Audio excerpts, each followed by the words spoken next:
Hey guys, my name is Michael Isbell. Welcome to the very first episode of Talk About It Tuesday and the relaunch of my online channel.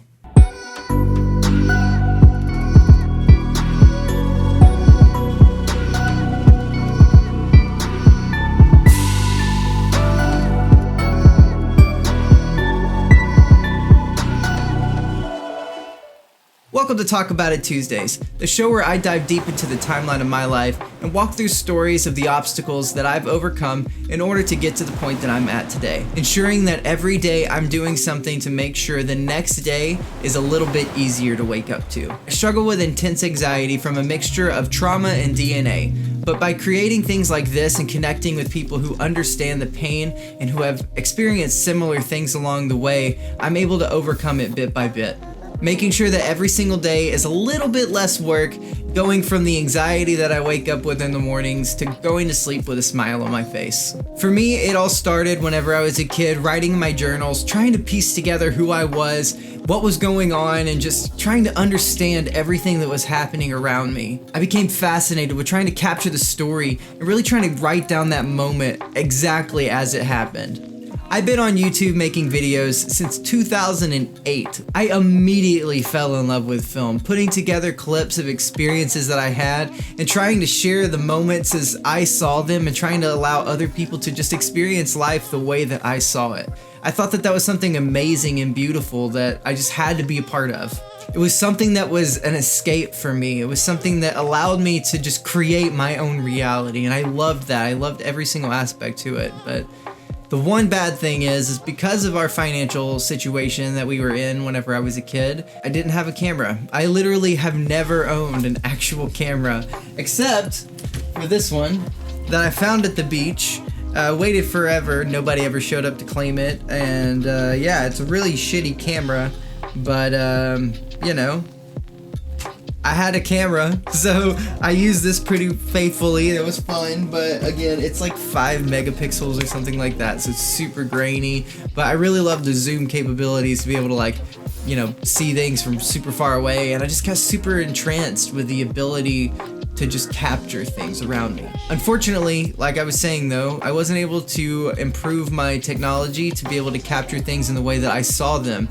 And as I saw everyone else creating higher quality and higher quality and higher quality, I quickly became discouraged and found myself slipping away. Whenever I moved from Arkansas to Tulsa, I think that's definitely when my channel took the biggest toll. I mean, let's look at all the changes. I had a new stepmom. I was living in a new environment where I had no idea where I was, nothing around me. I had to go to a brand new school in the middle of my high school career, mind you. I had no friends because I was in a different state. I literally knew no one, and at this time social media wasn't that big, so I couldn't really just go to Facebook and hit my friends up and be okay with it. And finally, I just really kind of lost my motivation because, like I said, I didn't have the tools to be able to really make the quality of the content that I felt like I needed to be making. Back then, really all I had to be able to use was a phone, a webcam, and Windows Movie Maker. And that's really all I used for a very, very long time. It wasn't like I made a decision to stop uploading videos constantly. Honestly, what it was is it's just that in the back of your head all the time, I need to make a video, I need to make a video, I need to make a video. But for some reason, you just don't, you know, it's just like you just can't get past that like thing inside of you that holds you back from actually doing it and uploading it. And I think that was definitely something that I had to get past. In order to get past that, I had to just deal with a lot of things that needed to happen in order for me to progress myself to who I was and who I needed to be. Whenever I got into high school, my focus became solely music. I literally 100% of the time was in the practice room, especially my senior year, for almost every single class period because I didn't really have that many classes. And so what I would do is I would go get my lunch, or I would bring my lunch or whatever, and I would go into the practice room and I would play piano every single day. And that is actually where I wrote most of the songs that are my core songs that I've written today. Songs like Down, Odysseus, those were songs that I wrote in that practice room my senior year of high school. It was hilarious because I remember like playing for hours and hours and hours because I didn't have class periods, or I had open class periods, or whatever the case may have been. and I would leave and there would be all these people just sitting in the hallway just listening, and it would make me feel so good. It's like I loved being known as this like kind of mysterious, because I moved and nobody really knew anything about me, guy that just was focused and driven on where I wanted to go. My ultimate goal at the time was still to end up in California. However, I thought that that was going to come through UCLA at the time. But anyways, let's fast forward to when I met Trenton. Trenton is my filmmaker friend from Tulsa, Oklahoma that I met working at the movie theater. The movie theater was my first job, or second job if you count seasonal jobs as a real job, you know. I don't know, it depends on the person. But I started working at the movie theater, which was really fun because it was super easy and I got to watch free movies, which again, I love movies. They're awesome. I always have. Maybe that has something to do with always being filmed when I was a kid. I really need to get my hands on that footage and digitalize it so that I can put some of that into this, because I think that would be really awesome. But I digress. Me and him became good friends mainly because of the fact that we both just loved art. I was super into music. I loved filmmaking, even though I didn't have the tools really to be able to do it, and didn't understand anything about like cameras or DSLRs or anything. I didn't know anything like that because I didn't ever have any of those techniques or devices or tools. So it was just something that I found really interesting. It was super perplexing to me. If I had to put my finger on one moment that we actually I would say become friends, that would be the night that he called me, we talked for a while, and came up with the idea for the very first movie I've ever written a script for, which you guys will eventually see. I don't know when, but you will eventually see, called Orpheus, which is a movie based on the film of Orpheus and Eurydice from Greek culture. Not gonna go into all that today. We'll save that for another video. Basically, writing that and coming up with that concept is something that made us really good friends and established a pretty good bond. Eventually, I decided that I didn't want to work at the movie theater anymore because school was coming back up and I didn't really want to have to worry about balancing school with work.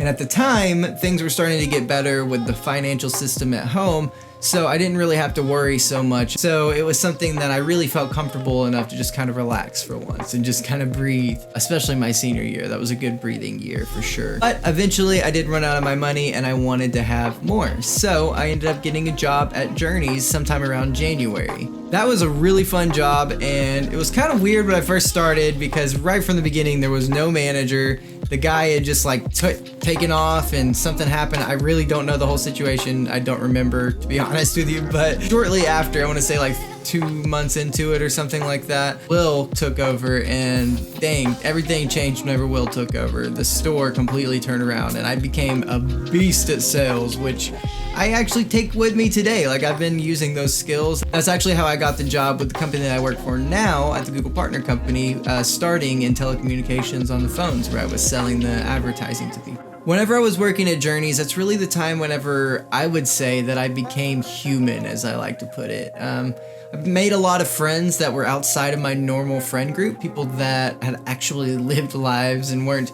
sheltered and put into holes and kept away from everything their whole lives. And I found myself to get really intrigued with the lives that they had lived and just understanding what it was that drove them and what it was that had pushed them to do all of these crazy things. I think that at this time, that's definitely whenever I was trying weed for the first time, drinking outside of my, parents' situation and whatnot, all the classic stuff that seniors in high school did. Honestly, I think I probably waited a little bit longer than most people do to go ahead and go out and do that stuff, but I'm not really a big drinker even now. I don't drink at all now. At the time, I thought it was cool, and I didn't really have access to weed because it wasn't legal for me because I was living in Arkansas and Tulsa, and big situations there. Eventually, I ended up getting my own store at a Journeys Kids, which was really awesome, and I was one of the youngest people to have a store in their company, which was really awesome, and I love that, and I wear that like a badge of pride even today. We did really well, and we had positive numbers the entire time that I was there, actually. We did not dip at all. We stayed in the green, which is always a good way to stay. That would be whenever Sarah came in, and Sarah was awesome. She came in after a series of really, really bad co-managers that I had, just various issues that I had. Like, you would not believe the kind of stuff that happens in retail, man. It is crazy. But yeah, Sarah enters and we quickly became best friends because we had really, really good personalities that matched. Both musicians. At the time, either of us weren't doing any film or photography. Now she's doing photography. You can check out links to her stuff down below as well. I would definitely recommend checking out her stuff. I'm trying to get her to come get on the podcast as soon as I get that being filmed, so definitely be looking out for that. You can check out, again, her information down below. While I was working there, that is whenever I was introduced to Madison, or as I called her at the time, Maddie. Trenton brought her in one day, and it was really weird. It was like this movie moment magic thing that I had never really experienced before, probably because of the fact that I hadn't experienced any positive, healthy relationships up to this point. So to me, the idea of having that felt unattainable. It felt like something that wasn't mine to have. Like, I believed that my art was the only thing that was really going to keep me going for my life. And so this was the first moment that changed, and I really had a moment where I was thinking, oh wow, I have feelings for someone other than myself. That's weird. So dating her is where this whole story begins, because I really think that relationship is what spiraled everything that ended up getting me out to California, and getting out to California is what allowed me to do everything that I've done since then. It all started whenever I moved into my own place and made the bad mistake of having her move in with me a little bit too early, eventually leaving everything behind and moving out to California to start my new life, I thought with my family. We'll talk about that later. Playing on Huntington Beach Pier just to earn my rent money while I was searching for jobs and trying to figure out what I was gonna do while I was out here. Somehow keeping a long distance relationship alive with a girl that I was crazy about from way back in the past, who was in college, and there was all this drama, and just, we'll get into that. It's gonna be a crazy story. And last but not least, getting a job at the Google partner company that I now work for, starting in sales and working my way up to eventually creating the social media department that's allowing me to work from home and start living the life of my dreams. Now that I'm finally transitioning into this new work from home position where I'm able to finally focus on the things that matter to me, I can't tell you how relieved I am to have the time to be able to look at my art and let it be something that can be passionate and come from me and be realistic, as opposed to being something that is fake and torn together and rushed and pushed out there, while I also have to manage going to a location from a certain hour on a certain day. I'll be free to do whatever I can imagine. Now that I'm finally going to be able to work from home, I can focus on my art and finally feel the sense of fulfillment that I've always needed in my life. Something that no matter how hard I try or how badly I feel about it, that I can never get from a single other person. It's a feeling of creativity, of abundance, of passion, something that comes from you that's authentic, that you can share with the world and preserve for everyone to see for all time. To be able to wake up and just decide where you want to be in the world. That is an amazing freedom that I cannot tell you how happy I am to be able to have. To be at the forefront of the digital revolution is something that I will never take for granted. To be able to travel and experience cultures as they are and see the world and make content and meet creators, that's something that I've always wanted and always dreamed for. The goal of this channel is to connect to creatives and creative-minded people, both through collaborating and through the consumption of this content. I'm here to try to make an impact, for people to see the struggles that I've gone through and to experience the pain that I have felt, but to see the positives and to see the things that I've taken on the outcome from it and the things that I've been able to use from those bad experiences that allow me to live a happy life every single day. To be able to share the story of a broken little boy who didn't have the vocabulary to be able to share his experiences adequately.